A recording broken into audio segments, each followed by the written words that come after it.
I'm Peter Hogston, Head of Business Development for Aviation Services. Previously, I was Head of Training, and I have 30 years experience in the aviation industry, including delivering consultancy services for CAA International and Bain Simmons. For decades, aviation has embraced simulation to train pilots, engineers, and air traffic controllers. Yet when it comes to airside drivers, the people operating pushback tugs, baggage equipment, GPU tow trucks, vans, lorries, and snow clearance vehicles across our airports, we still rely largely on traditional live vehicle training. What if there is a better way?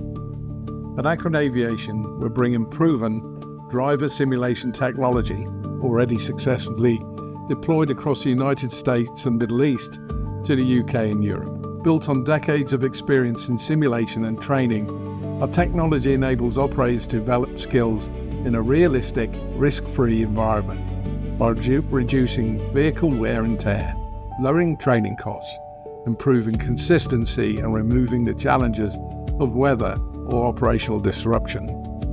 This isn't all about selling another product.